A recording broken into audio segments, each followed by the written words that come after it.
And Aurora and Prince Philip actually had a nice little dance together, the same way Cinderella danced with Prince Charming in, well, Cinderella, or Shindorara if you live in Japan, or La Cenicienta if you live in Mexico.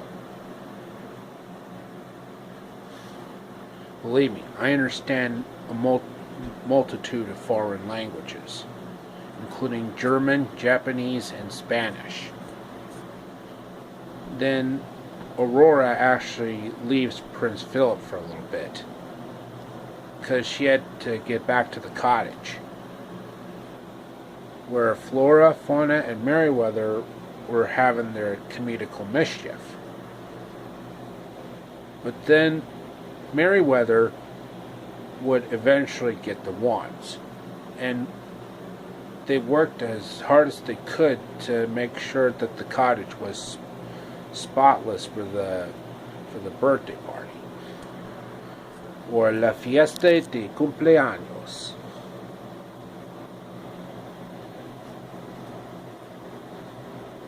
And the crow was actually spying on them to see what they were up to. And then Aurora actually came back to the cottage, and the fairies actually surprised her with her gift, which would be her beautiful gown.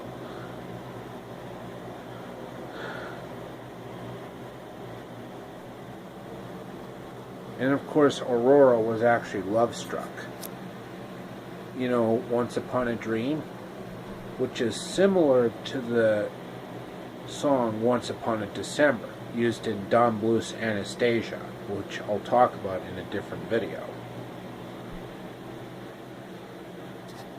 Then later at the castle, King Stephen, voiced by Taylor Holmes, and King Hubert, voiced by Bill Thompson, were having a conversation about the marriage between Princess Aurora and Prince Philip.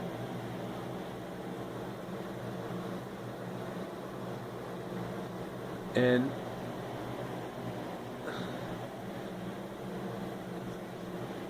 you know what I'm talking about.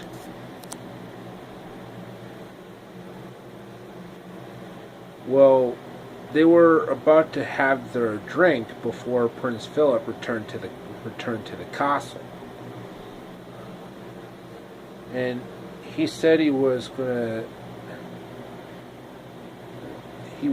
marry her, but he saw her as a peasant girl. Because I've seen some of those kind of outfits that you normally see at thrift shops or in retro stores. Then the fairies took the beautiful princess back to the castle, where King Stephen and the queen are waiting. But then Maleficent showed up again and actually, took Aurora to the spinning wheel, the spindle of a spinning wheel. But she did not die as they thought, because Merryweather, or Primavera, actually used the spell to put her to sleep. So they were all saddened at the loss of Princess Aurora. So Flora, Fauna, and Merryweather all put everybody to sleep until the Prince Philip kisses Aurora, which would eventually break the spell. Later that night, Prince Philip showed up at the cottage only to be captured by Maleficent and her goons. That's right, Maleficent and her goons. Believe me, I've seen this cartoon numerous times.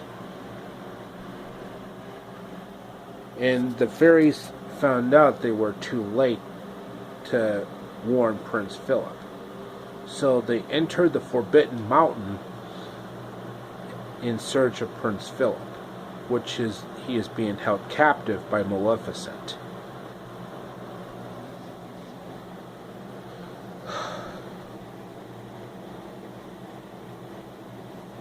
And Maleficent was telling Prince Philip something very creepy and very scary about the true love. And boy, Prince Philip was not having it. But at least the fairies were actually smart enough to save him from all the dangers and horrors. So Prince Philip and the fairies made their escape, which of course infuriated Maleficent. And of course the fairies also freed Samson, Prince Philip's noble steed.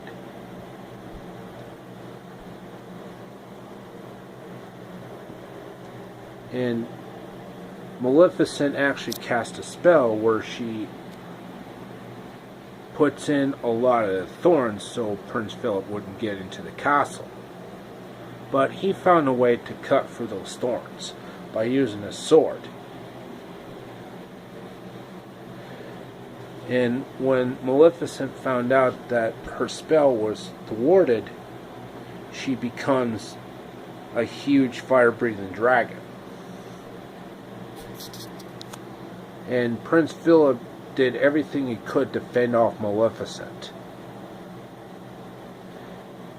And then Prince Philip actually used the sword with the help of the fairies to defeat Maleficent, and the spell would be broken. And everything returned to normal. And of course, he would eventually break the spell by kissing Princess Aurora. When that spell was broken, everybody woke up. And then Aurora and Philip came down the stairs. And in the medieval times, a prince would usually bow and a princess would usually curtsy. Believe me, I know how it works, because I've seen the cartoon numerous times. In English, Parisian, French, and Latin American Spanish. And Aurora and Philip had such a lovely dance, a lovely waltz.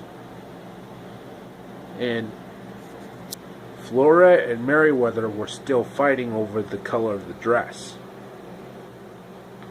And we actually had the film that way. Well, that should be it for part 2. Stay tuned for part 3, where I actually talk about all the technical details on how the movie turned out. So stay tuned for part 3.